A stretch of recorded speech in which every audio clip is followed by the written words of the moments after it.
First ever factory outlet Mukunda jewellery KPHB Kothapet Khammam Somajiguda Hanamkonda. నమస్కారం, మీరు చూస్తుంది సుమన్ టీవీ. నేను మీ కీర్తి. ముందుగా సుమన్ టీవీ ప్రేక్షకులందరికీ సంక్రాంతి పండుగ శుభాకాంక్షలు. సంక్రాంతి పండుగ విశిష్టత గురించి, ఈ రోజు మనం పాటించవలసిన నియమాల గురించి, వంశోద్ధారకుడు పుట్టాలంటే ఎలాంటి దానాలు ధర్మాలు చేయాలి తెలియజేయడానికి ప్రముఖ ఆస్ట్రాలజర్ బ్రహ్మశ్రీ నందిపట్ల శ్రీహరి శర్మ గురుగారు ఉన్నారు. నమస్తే గురుగారు. వాగర్థావివ సంపృక్తౌ వాగర్థ ప్రతిపత్తయే జగతః పితరౌ వందే పార్వతీ పరమేశ్వరౌ. సదాశివసమారంభాం శంకరాచార్య మధ్యమాం అస్మదాచార్య పర్యంతం వందే గురు పరంపరాం. ఆదిత్యాయ చ సోమాయ మంగళాయ బుధాయ చ గురుశుక్ర శనిభ్యశ్చ రాహవే కేతవే నమః. శృంగేరి జగద్గురు పీఠాధిపతులకి, కంచి పీఠాధిపతులకి నమస్కారములు తెలియజేసుకుంటూ కార్యక్రమాన్ని ప్రారంభిద్దాం. గురుగారు, ముందుగా మీకు సంక్రాంతి పండుగ శుభాకాంక్షలు అండి. మీకు వీక్షిస్తున్నటువంటి మహిళా ప్రేక్షకులకి అందరికీ కూడా సంక్రాంతి పర్వదినం శుభాకాంక్షలమ్మా. గురుగారు, మరి ఈ సంక్రాంతి పండుగ రోజు మేము ఏం చేయాలి? ఈ కాలాన్ని మేము ఎలా సద్వినియోగం చేసుకోవాలి? అయితే ముఖ్యంగా సంక్రాంతి పండుగ అంటే పుణ్యం కొద్దీ పురుషుడు, దానం కొద్దీ పిల్లలు అంటూ ఉంటారు కదా గురుగారు. సో దాన ధర్మాలు ఎక్కువగా చేయాలి. అందులోనే ముఖ్యంగా వంశాన్ని ఉద్ధరించే వంశోద్ధారకులు పుట్టాలంటే ఎలాంటి దానాలు చేయాలి, ఎలాంటి నియమాలు పాటించాలి, ఇలాంటి ముఖ్యమైన విశేషాలు మా ప్రేక్షకులకి తెలియజేస్తారా? తప్పకుండానమ్మా. మనకు సంక్రాంతి పండుగ నుంచి ఎక్కడ లేని సంతోషము, ఉత్సాహము అవన్నీ ఆ పండుగ నుంచే వచ్చేసేస్తాయి. అయితే సంక్రాంతి అని అంటే రవి మకర రాశిలోకి ప్రవేశం చేస్తున్న సందర్భంగా మకర సంక్రమణం అని అంటారు. అనగా కర్కాటక సంక్రమణం మనకు దక్షిణాయనం నుంచి ప్రారంభం, కర్కాటక సంక్రమణం నుంచి ప్రారంభమవుతుంది దక్షిణాయనం. ఈ దక్షిణాయనంలో చనిపోయినటువంటి వాళ్ళందరూ కూడా ఈ మకర సంక్రమణం రోజున స్వర్గానికి వెళతారు అని ఒక అర్థం. ముక్కోటి ఏకాదశి రోజున స్వర్గద్వారాలు తెరుచుకుంటాయి, మకర సంక్రాంతి రోజున ప్రవేశం చేస్తారు అని అర్థం అమ్మా. అంటే ఇందులో ఉన్నటువంటిది ఏంటంటే, మనకు శాస్త్ర పరిజ్ఞానాన్ని కనుక మనం చూసుకున్నట్లయితే సూర్యోదయం నుంచి సూర్యాస్తమయం వరకు పుట్టినటువంటి వాళ్ళకందరికీ కూడా రవి పితృకారకుడు అవుతాడు. పితృ అంటే తండ్రి అని కాదు, మొత్తం ఇంటి పెద్దలు. తర్వాత అంటే ఆ వ్యక్తి యొక్క ఇంటి పెద్దలు మీరు అన్నట్టుగా. సూర్యాస్తమయం నుంచి మళ్ళీ తిరిగి సూర్యోదయం వరకు ఉన్నటువంటి కాలంలో పుట్టినటువంటి వాళ్ళు శని పితృకారకుడు అవుతాడు. కాబట్టి మకర రాశి ఎవరిల్లు? శని భగవానుడు ఇల్లు. తన తండ్రి అయినటువంటి రవి తన కొడుకు అయినటువంటి శని ఇంటికి ఈ మకర సంక్రాంతి రోజున ప్రవేశం చేస్తున్నాడు.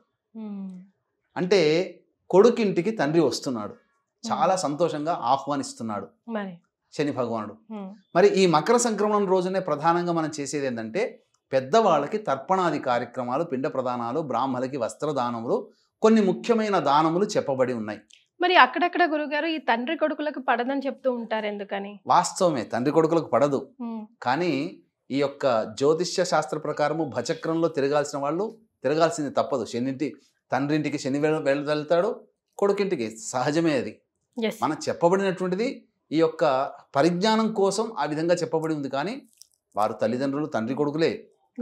అయితే ఇక్కడ చెప్పబడినటువంటిది ఏంటంటే, దీని అంతరార్థం ఏంటనంటే, ఈ యొక్క సంక్రాంతి పర్వదినం రోజున అందరూ కూడా తమ పితృదేవతల్ని స్మరించుకోండి, పెద్దలని ఆహ్వానించండి అని చెప్పేటువంటి సందర్భం మకర సంక్రాంతి. ఎలా చేయాలి మరి? ఆ తర్పణాలు అవి ఏ సమయంలో వదలాలి గురువుగారు? ఎందుకంటే అందరూ మాకు ఈ లేదండి, ఇలాంటి పట్టింపు లేదండి, మేము చేయమండి, లేకపోతే చేస్తే ఏమైనా జరుగుతుందా, అలా కూడా భయపడుతూ ఉంటారు గురుగారు చాలా మంది. శాస్త్రం ప్రకారము ప్రతి జన్మించిన తండ్రి కడుపున పుట్టిన ప్రతి మగ పిల్లవాడు తండ్రి చనిపోయినా ఖచ్చితంగా చేయవలసిందే.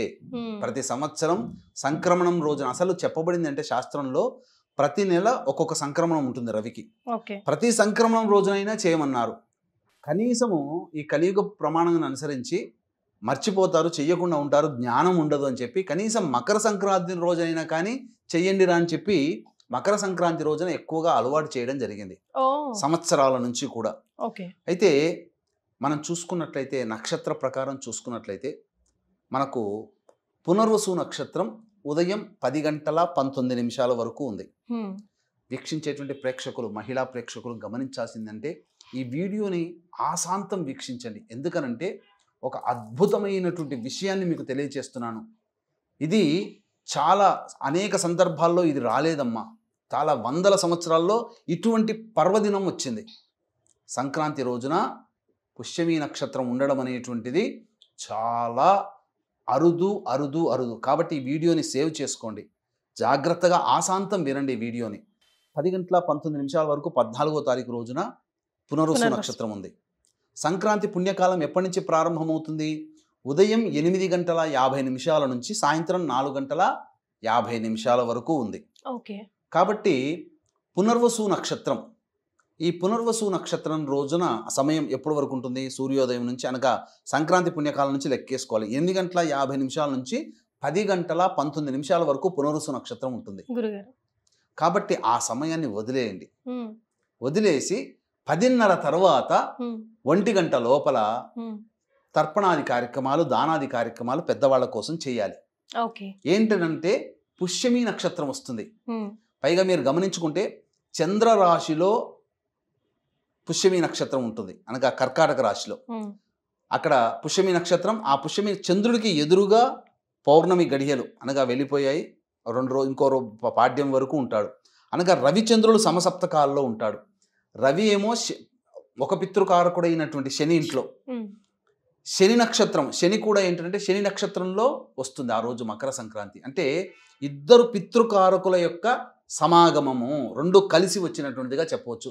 అద్భుతమైనటువంటి సమయం కాబట్టి అపరాహ్నం లోపల తర్పణాది కార్యక్రమాలు చేయాలి. కాబట్టి బ్రాహ్మణుని పిలిపించుకొని తిలలతో తడిపినటువంటి నీటితో ఇంట్లో చేసుకోవచ్చు. అయితే చాలా మంది కుగ్రామాలు ఉంటాయి. ఇప్పుడు మన సుమన్ టీవీ వెళ్ళనటువంటి గ్రామం ఉందా? లేదండి. వాడల వీధిలో ఎవరికైనా కానీ చేరిపోయింది ఇది. కాబట్టి ఈ సుమన్ టీవీని, ఈ కార్యక్రమాన్ని చూసిన వాళ్ళు, అయ్యో మన ఊరికి అయ్యగారు రాలేకపోతారేమో, చాలా దూరంలో ఉన్నారు, అందరూ పండుగ వాతావరణం ఉంటారు, మరి చేయలేకపోతున్నాం, కానీ నా తల్లిదండ్రులకు నేను చేయాలని ఉంది అని చెప్పి బాధపడే వాళ్ళు కూడా ఉంటారు. అటువంటి వాళ్ళ కోసమే మనం ఏం చేయాలంటే, సాధారణంగా ఆ భావన ఉన్నందుకైనా సంతోషపడి ఆ కొద్ది పరిహారమైనా మనం చెప్పాలమ్మా. అందుకని అటువంటి వాళ్ళు ఏం చేయాలంటే, ముందుగా తూర్పు వైపున గణపతికి ఒక్కసారి నమస్కారం చేసుకొని, నా తల్లిదండ్రుల కోసం ఈ మకర సంక్రమణ సందర్భంగా ఉదయం 10:20 నుంచి 1:30 లోపల ఎప్పుడు సమయం కుదిరితే అప్పుడు చేయవచ్చు.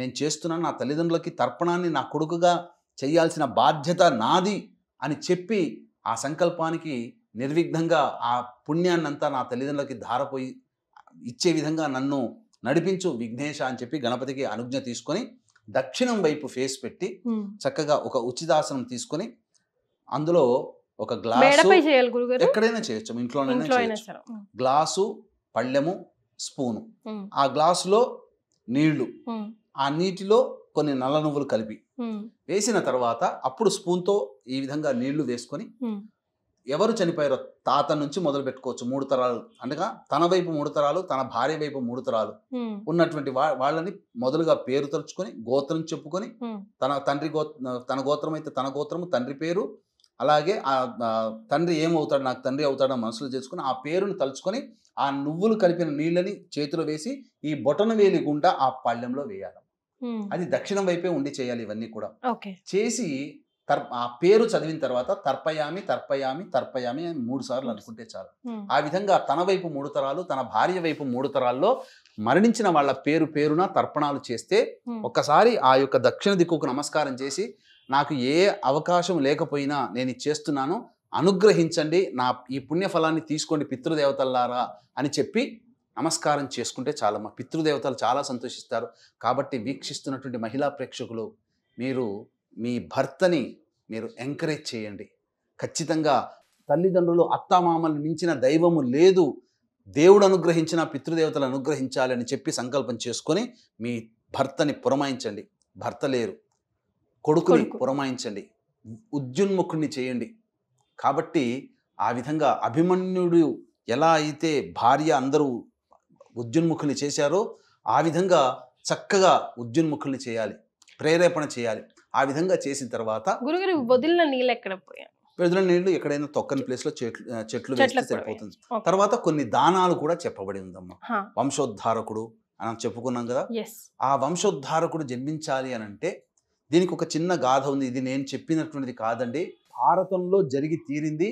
ఈ కథని విని చదివి అర్థం చేసుకొని ఈ చెప్పినటువంటి సమయంలో ఈ చెప్పబడినటువంటి వస్తువుని గనక మీ ఇంట్లో ఎవరికైనా బ్రాహ్మణుడికి దానం చేసినట్లయితే తప్పకుండా మీ ఇంట్లో వంశోద్ధారకుడు పుడతాడు.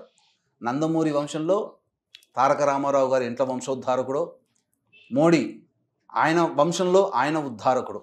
ఇలా గొప్ప పదవిని, ప్రపంచాన్ని శాసించగలిగి సమాజాన్ని శాసించగలిగే వ్యక్తి మీ కుటుంబంలో పుడతాడు. కాబట్టి జాగ్రత్తగా వినండి. పూర్వము ద్రోణాచార్యుడు, కృపాచార్యుడు చెల్లి కృపి. ఆ రోజుల్లోనే కవల పిల్లలు వాళ్ళిద్దరు. కాబట్టి అది కూడా కుంభములో అనగా కుండలో జన్మించారు. ఆ టెక్నాలజీ అప్పట్లోనే ఉందమ్మా. ఇప్పుడు టెస్ట్ ట్యూబ్ బేబీ మేం కనుగొన్నామని అంటున్నారు, కానీ అప్పుడే ఉంది.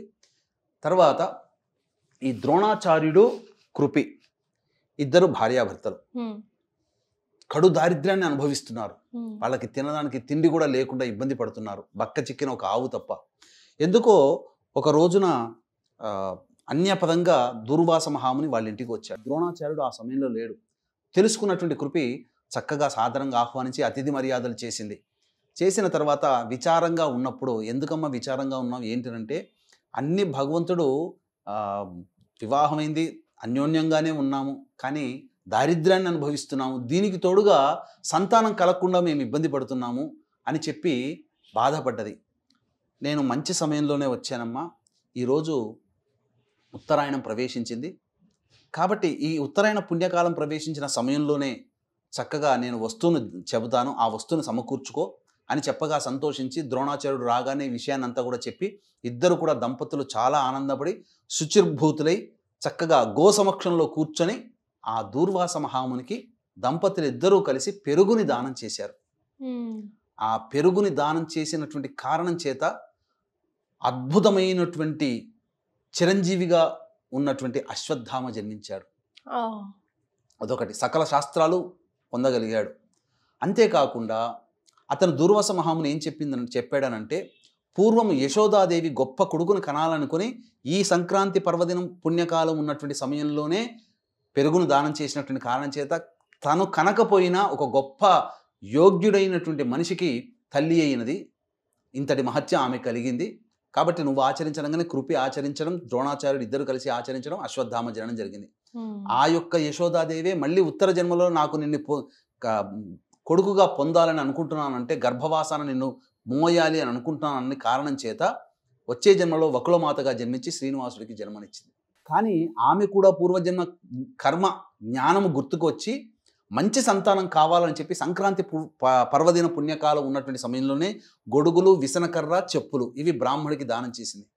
కాబట్టి వీక్షిస్తున్నటువంటి మహిళా ప్రేక్షకులు, ముఖ్యంగా సంతానం కోసం ఎదురు చూస్తున్నటువంటి మీ కోడళ్ళు, కూతుళ్ళు ఉండవచ్చు.